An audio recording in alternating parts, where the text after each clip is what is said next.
তো গাইস, দেবী চৌধুরী রানী ভার্সেস রঘু ডাকাতের যে লড়াই সেটা কিন্তু পুরোপুরি জমে উঠেছে বাংলার বক্স অফিসে। তো hey guys, welcome back to my channel. আমি আছি আপনাদের সঙ্গে মিঠুন, আর আপনি দেখছেন আমার ইউটিউব চ্যানেল বি স্টুডিও।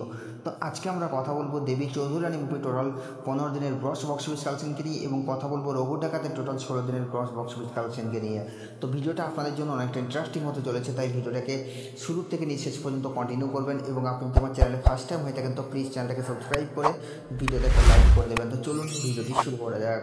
তো গাইস, ফার্স্ট আমরা যে মুভিটাকে নিয়ে কথা বলবো সেটা হচ্ছে বুম্বাদার মুভি দেবী চৌধুরী রানী মুভিটাকে নিয়ে। তো দেবী চৌধুরী রানী মুভিটা এখনও পর্যন্ত মারাত্মক লেভেলের রেসপন্স কিন্তু ধরে রেখেছে। যেমনটা আশা করা হয়েছিল রিলিজের আগে যে রক্তবীজ 2 ভার্সেস রঘু ডাকাতের লড়াই দেবী চৌধুরী রানী মুভিটাকে কিন্তু খুঁজে পাওয়া যাবে না, কিন্তু এখন সেটার উল্টো হয়েছে। দেবী চৌধুরী রানী মুভিটা কিন্তু অলরেডি রক্তবীজকে সাইডে রেখে রঘু ডাকাতের সাথে জোর কদমে টক্কর দিচ্ছে। তাছাড়া এই মুভিটা যে হারে রিভিউ পেয়েছে, যে হারে রিয়াকশন পেয়েছে, তাতে করে আপনারা প্রত্যেকেই জানেন এই মুভিটা যে লং টাইম পর্যন্ত ব্যবসা করবে তার আভাস অলরেডি এই মুভিটার রিভিউ এবং রিয়াকশনই বলে দিয়েছে।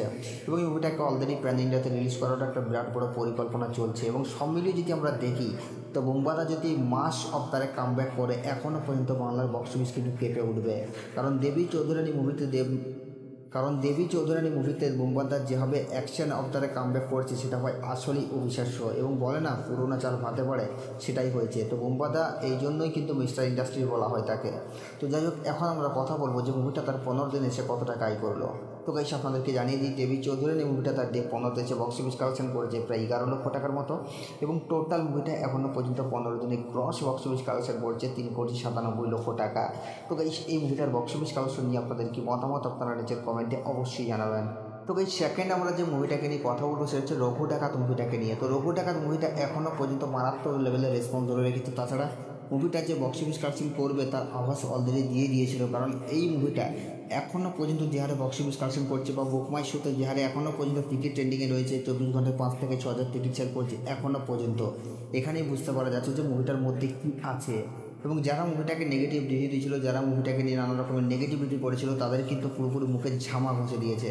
এবং এখন একটা জিনিস কিন্তু পুরোপুরি সাফ হয়ে গেল যে দেবদার মুভি মানে বাংলার বক্স অফিসে তুমি যতই নেগেটিভ রিভিউ দাও না কেন, সেই মুভিটা বক্স অফিস পুরোপুরি কাঁপিয়ে দেবে।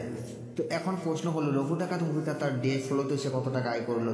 তো গাইস, রঘু ডাকাত মুভিটা তার ডে 16তে এসে বক্স অফিস কালেকশন করছে প্রায় 17 লক্ষ টাকার মতো।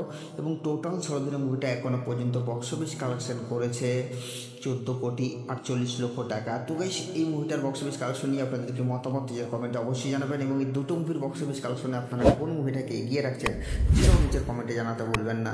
আর সাবস্ক্রাইব করে দাও নেক্সট ভিডিও।